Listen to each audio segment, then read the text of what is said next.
This is a quick tutorial on how to create your own controller definitions in Rewired. So the first thing you want to do is to open the Rewired folder and go to the internal folder into Data, Controllers, Hardware Maps, and Joysticks. And you'll find the list of all the hardware joystick maps in Rewired. There's a file in the root folder there, controllers, called controller data files. Now this controller data files lists all the controllers that Rewired will recognize, as well as joystick templates. You will need to make a copy of this file if you want to make any changes to it, so that the next time you update Rewired, your changes don't get overwritten. So duplicate that and create a folder in somewhere outside the Rewired folder for your new controller information. We'll just call it controllers. Let's grab that controller data files that we made and copy and move it into there. And let's rename it controller data files custom. The next step is we need to make a hardware joystick map for the controller we're wanting to map. So right click on your folder, create Rewired hardware joystick map. It'll create a new hardware joystick map, and we'll rename it something else. So I'm going to remap the Xbox 360 controller since it's convenient, and I'll just show you how that's done. So we'll call this one Xbox 360 controller. Now when I click on that Xbox 360 controller file, you'll see there's this button here in the inspector, Launch Hardware Joystick Map Editor. Let's dock that. And so now we have this editor that lets you edit the hardware joystick map. Just for a second here, let's go back to the controller data files, and I'm going to show you this array here lists all the controllers that Rewired recognizes, and since we're going to replace the Microsoft Xbox 360 controller with our new one, let's just replace this link here so that it's using the new one and not the original one that's in this folder here. Okay, we can close that up. And now we're going to map this on Windows in raw input. So what you need to do is to create a Rewired Input Manager in your scene. That's right here. Then you will need to go into the Rewired Dev Tools folder, and there are some tools here that will show you what joystick elements are being pressed for the various platforms. So drag the one into your scene that's appropriate for the platform you're mapping on. Raw input joystick element identifier for this demo. So now we have that in the scene. We have the Rewired Input Manager. And there's one more thing you should do on your Rewired Input Manager. There's this entry called data files here that points back to the controller data files that it's going to draw the information from to determine what controllers are supported. This is currently linked to the original controller data files. Since you're going to make changes to your copy of controller data files, drag that into that field and you'll get a reference to your copy instead. So now it will be using this Xbox 360 controller instead of the original. And if you wanted to add more joysticks or remove joysticks, you could change this here, change the array size and remove some if you don't want to support those controllers, if it's not relevant to your program, or you could add more as you see fit. Let's see how the joystick element identifier works. If I press play here, you'll see on the left side a list of information. It shows what controllers are connected. We've got the Xbox 360 connected. And then if you have more than one controller connected, you can press plus and minus to change the device ID to change which controller you're monitoring. So we've got some important information here. We've got device type, product GUID, instance GUID, product ID, vendor ID, axis count, button count, hat count, and a list of all the raw input axes. And if I move the joysticks around, you'll see those numbers are changing.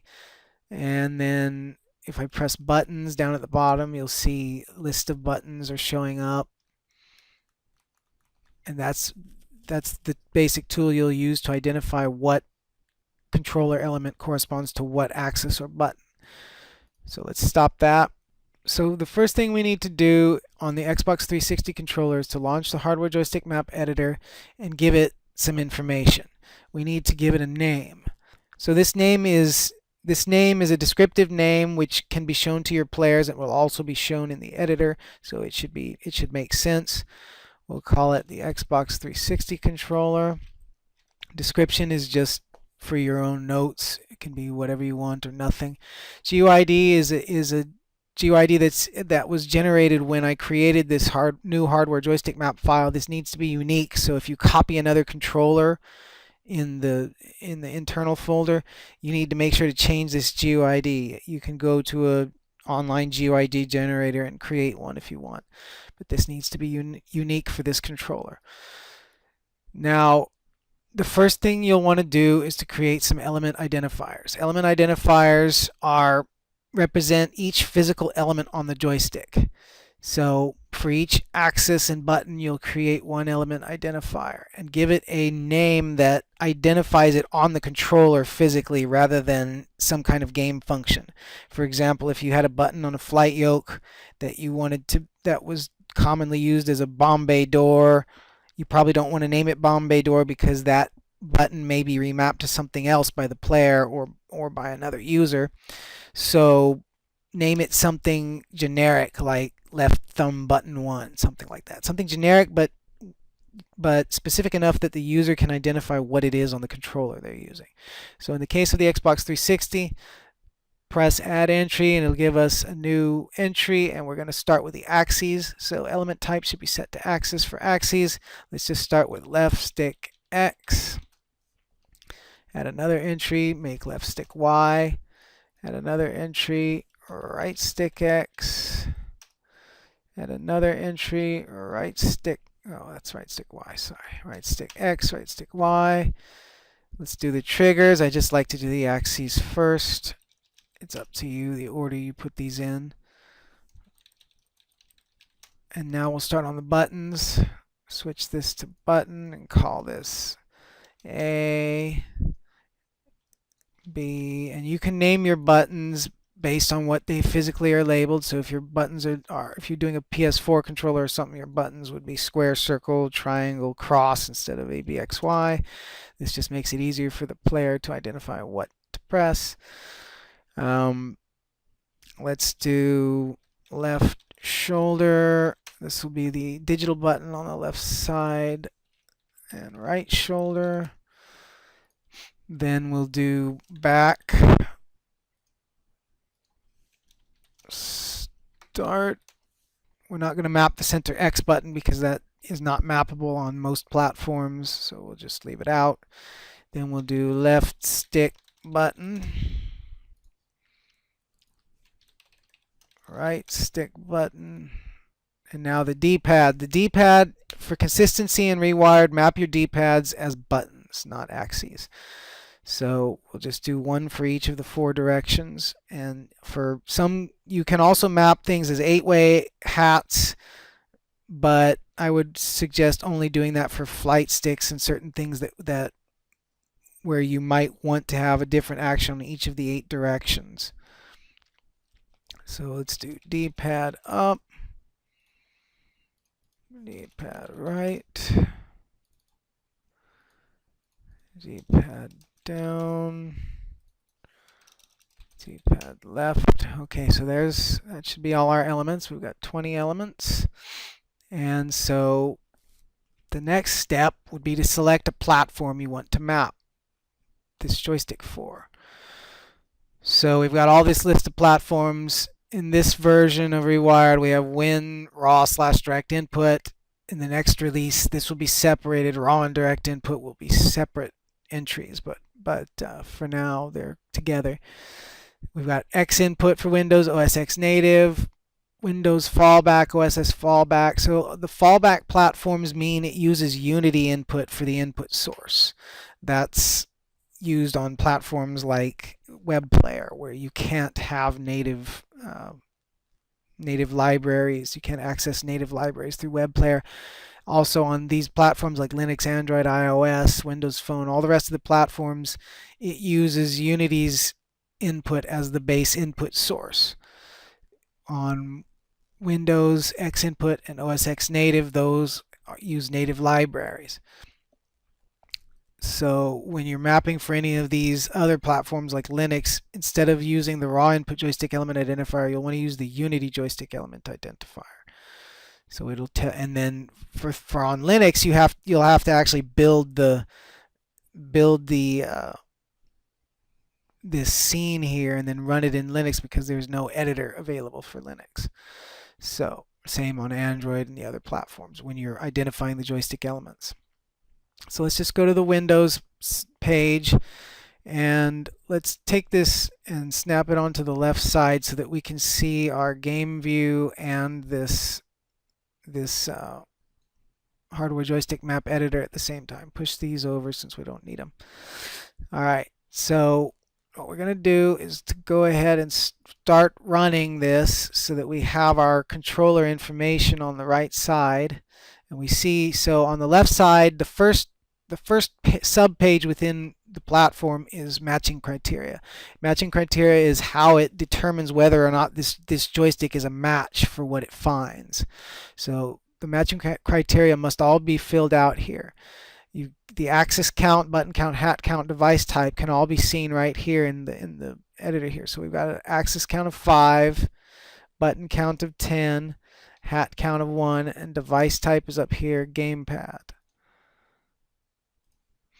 Okay, so now product name. The product name is right here, controller Xbox 360 for Windows. I also have it where it prints out to the console so that in case there's any extra spaces or whatever, you can copy and paste those. Don't copy the quotes around it. The quotes are just there to show you if there's an extra trailing space, because some do have that. So let's copy that product name in there. And the product GUID, this is very important. This is also shown here, and it's also shown in the console when you start it. So click the product GUID and copy and paste that. This product GUID is what the primary identifier on Windows for determining what controller is connected. Now click add a product ID, and you can find the product ID here, 654. This is actually not used right now, but it could be in the future, so just fill it in. Okay, so now the controller can be identified by Rewired. Now the next step is to actually map the element identifiers we created earlier to the axes and buttons on the joystick. So let's start with axes. Add an axis. The first axis we want to map, here's the list of element identifiers we created earlier. The first axis we're going to map is left stick X.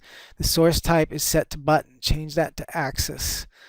And then the source axis, in order to determine the source axis, go over to your right game window. You might have to click into it.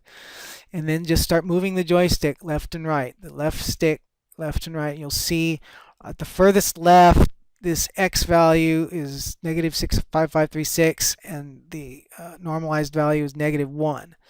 So pressing left goes negative, pressing right goes positive.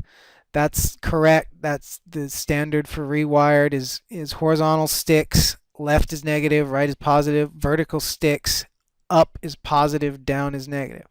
So for X, let's just put it on, let's choose the source axis will be X. You can see the source axis name right here, XYZ, rotation XYZ. And then the source axis range is full since it's a -1-to-1 range. We're not going to invert it. Dead zone, that's kind of up to you. You'll need to look at this number here and just play with the controller, the second number on the X, and see what kind of values does it have when it's at rest. And I'm seeing it can be up to about 0.221 at rest on X. Left X is kind of more off than right X. Right X seems to be pretty accurate to 0, but we're going to have to count for that. So give this a dead zone of 0.25 so that anything less than that amount on this axis will be ignored. Okay, so let's just click add axis and it'll copy that for our next axis. Let's do left stick Y. The source axis, we press up and down. You'll see the source axis is on Y, so we'll change that to Y. Now when I press up, you'll see it's giving me a negative number. When I press down, it's positive. That's inverted. We don't want that. So click invert, and the dead zone, we'll just leave it the same for consistency. So now we've got left stick X, left stick Y are mapped. Let's do the same for right. Copy that, change this to right stick X, right stick Y. And we know right stick X, let's move it. And we can see right stick X is on rotation X, and it doesn't need to be inverted. So choose your source axis, turn off invert. We'll leave dead zone the way it is. And then right stick Y, press up and down on the right stick, and we see that's on rotation Y, and it does need to be inverted. Up is negative, that's not right. So change this to rotation Y. It's already inverted because we copied it. Okay, good. So now let's do the triggers. Let's add an axis, left trigger. Let's just turn that off. Add axis right trigger. Okay, so we're going to have to see how these triggers work. So if I press the left trigger, you're seeing Z is turning from 0 to 65281. If I press the right trigger, it's going negative 65279. So what I see here is the trigger is, both triggers are shared on one axis. They're sharing one axis. This is a common problem with an Xbox 360 controller, and the way to solve this problem is to just use XInput, because XInput will map them as two separate axes, which is better. So you can press both at the same time. So if I press both at the same time here, you just get a 0 value. But for full support, in case the developer doesn't want to use XInput, we'll map these anyway, and we'll split these into two separate axes, and I'll show you how to do that. All right, so for the left trigger, we can see when I press it, it's making the Z value go from 0 to 65281. That means Z we'll go ahead and choose on left trigger, change the source to Z, and we don't want the axis range to be full this time. Since the axis range is only half the axis, the positive side will choose positive. So now when I press this, we'll see that, when we press this in the game, only the positive side will contribute value to the left trigger. The dead zone also doesn't need to be so big because it's very accurate, so we'll just change it to something really small. On the right trigger, it makes it go to a negative value, so we'll choose source axis Z, axis range negative, and then because it's going to give us a negative value back and we want it to be a positive value, we want the trigger to return values 0 to 1, not 0 to negative 1, we'll invert it. We'll also do 0.05. Now, this controller doesn't need it, but if you had a controller that was had some axes that were like, say they're stuck in a -1 state while they're at rest, and you need to calibrate that to make that -1 be a 0 and change the range of the axis and such, there's this calibrate axis option that'll let you set the 0, the min, and the max. This can fix those situations where the controller axes are just set up strangely by the manufacturer, so that you can get them back to being what they should be, a 0 at 0 at rest, 1 at the maximum end, and -1 at the minimum end. This controller doesn't need that though. So the next step is to set the buttons up. So let's just add a button, choose the button A, and then in order to find the source button, click back into the game window and press A. You'll see at the bottom of the screen 0 is coming up when I press it. So source button is just an integer. Press 0 is correct. In some cases you may need to have multiple buttons required, or ignore if certain buttons are active to again accommodate controllers that have some odd setup by the manufacturer. That's not the case here, so we'll just continue adding 3 more buttons, and we'll do A, B, X, Y. And if I press those in order, you'll see 0, 1, 2, 3. So I'll just go add 0, 1, 2, 3. So let's add another button. Left shoulder and right shoulder. Now I'll press those 4 and 5. That's button 4 and 5. Add a couple more. Change this to back and start. Go over here. Back is 6, start is 7.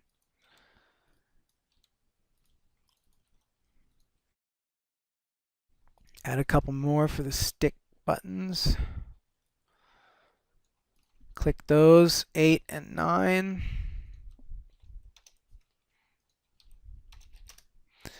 And then the D-pads are all that's left, so let's do D-pad up. I'll add all 4 of them, change them to up, right, down, left. And generally that's the order that I do the D-pads, a clockwise direction, starting at up.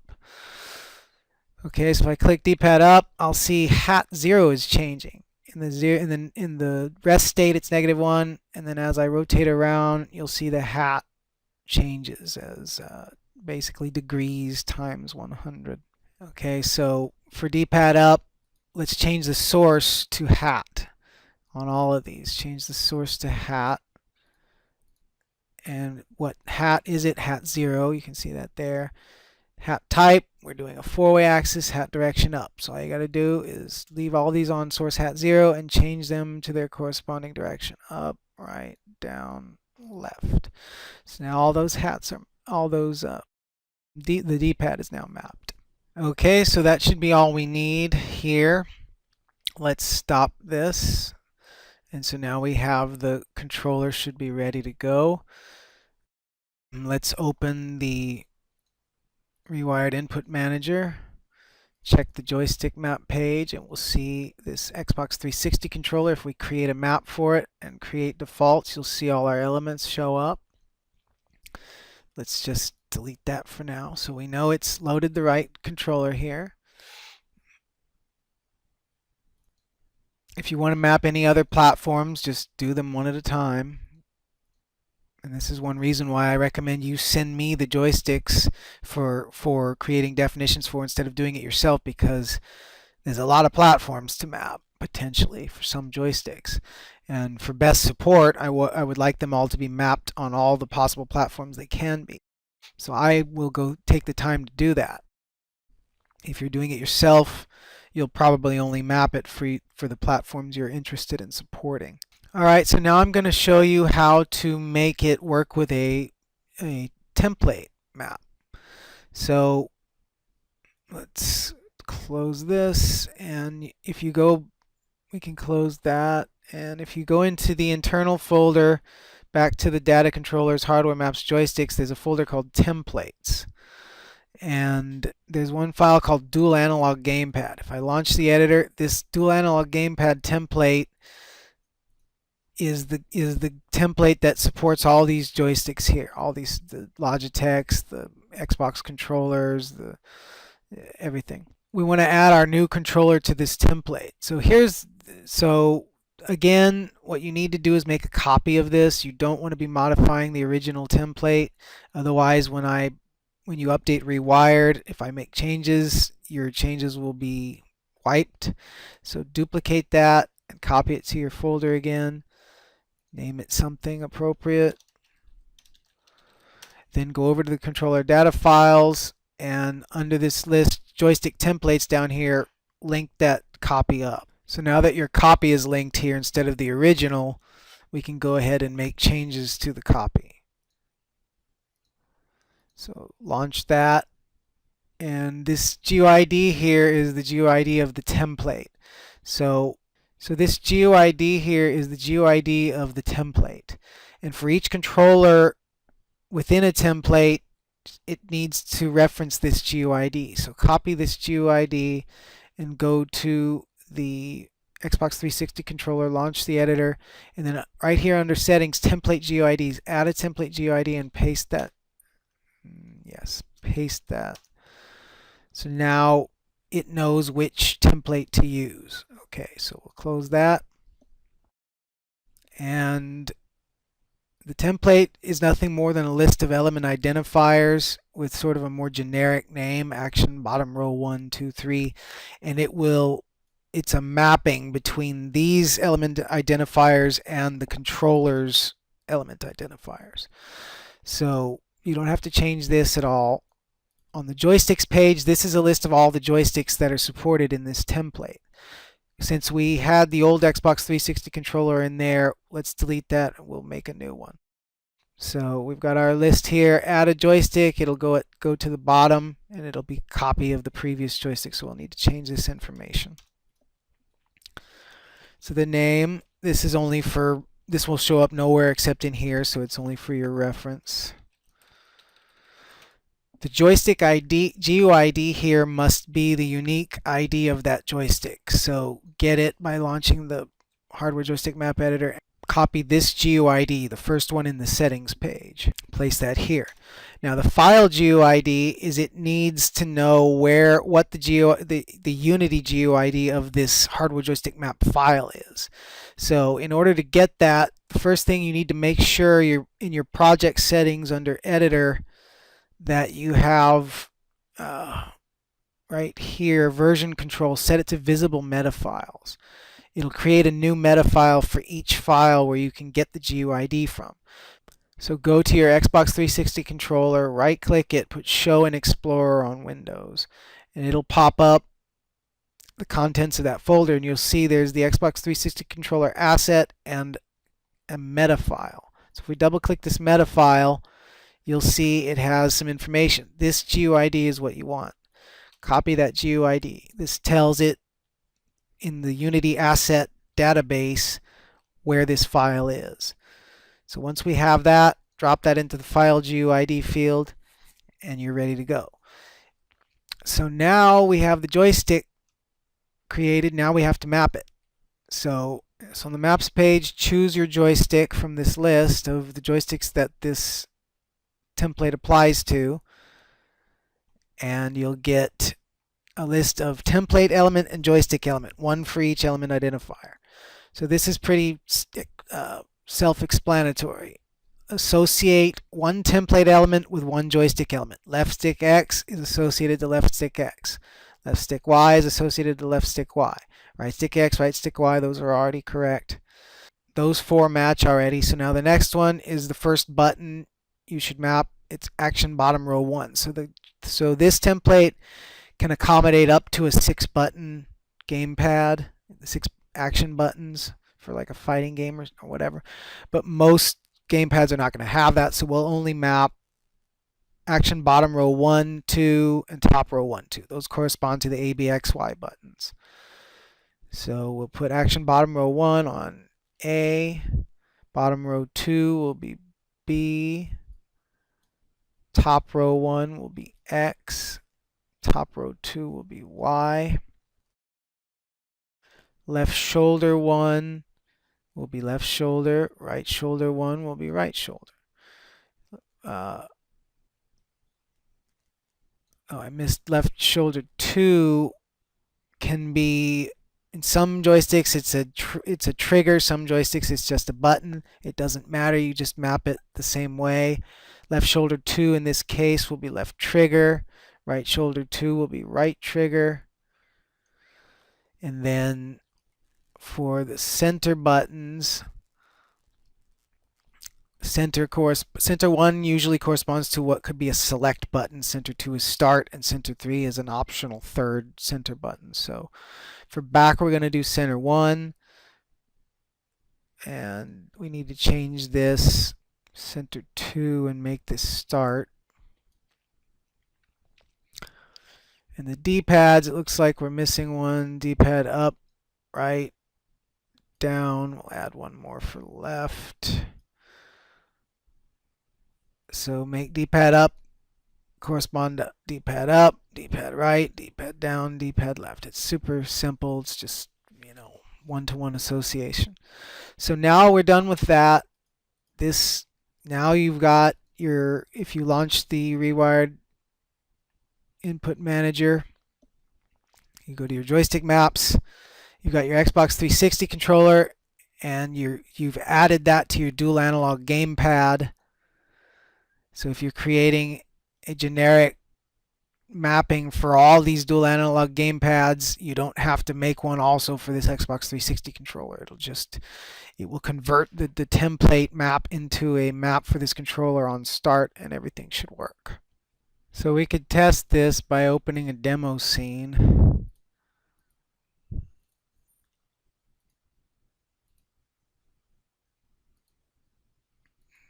such as control remapping 1. Now in this control remapping 1 scene, the Rewired Input Manager is still using the old Rewired Input Manager, the original one. And let's just go ahead and save this scene as something else. We'll put it in here, call it test, so that we can modify things. Let's go ahead and link it to your copy of controller data files. And then let's look at what's mapped. It looks like there's already a dual analog gamepad map set up with some controls. That's fine. Since we mapped this controller in raw input, let's just disable XInput for now for this demo. So okay, let's press play. Press ESC. We can see one joystick was detected called Xbox 360 controller. That's what I named it, so that's correct. Select the player and it's been assigned to this player. If we look at choose the controller to map, you can see the controller assignments have been made.